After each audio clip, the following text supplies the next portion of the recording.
The harrowing Nurburgring circuit, considered by most drivers to be the toughest and most demanding in the world, is described by the best possible guide in the world, Jackie Stewart. So we're going down this wooded section, this funnel almost in the forest. You're going round in fourth gear, very, very quick indeed. This is an area where you can lose a lot of time. You can of course gain a lot because here you've got to be very clean.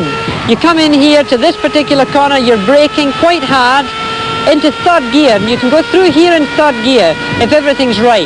Now in full tanks you might go through in second, but again you've got to be clean, because if you get it on the wrong line on this first bend here, you're going to lose this whole series. Here you see yourself going through what is really a cutting in a heavily valleyed area with trees. Now can you think of going down here at 175 where the car bottoms out and it grunches the suspension, the chassis really gets gouged. You're going up here with so much G-forces on that you can't take your foot off the throttle and get it onto the brake. Every time I see this, it frightens me, because there's no barriers on the right-hand side. There's just a rock face and trees. You've got a left-hand side barrier, but that's not where you're going to go off the road. I think if I were to walk around them, I would be horrified. I would never drive around the place again. So the faster you drive around the ring, the less you know, and maybe that's the best thing to do. You're approaching the famous carousel, and if you look forward, you see the high fir tree. Now, we aim the car at that high fir tree, and if I put this car on the line for the fir tree, I go exactly into the bowl of the carousel.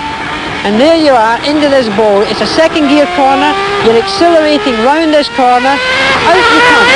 The car lifts itself out the bowl. If you come out too early, the car will just fly straight over to the barrier.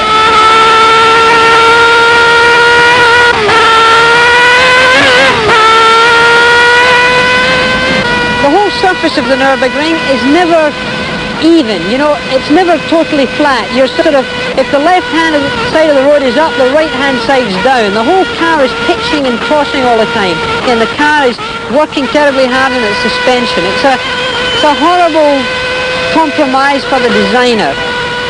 The Nurburgring it's like riding a bucking bronco. It's like a rodeo, because whatever you do to a racing car, you never seem to be able to have everything working as one. The hedges at the Nurburgring are worrisome. The marshals seem to hide behind the hedges. And in fact, here you've got no barriers at all. You're just going down this sort of chute that looks like a bowling alley, really.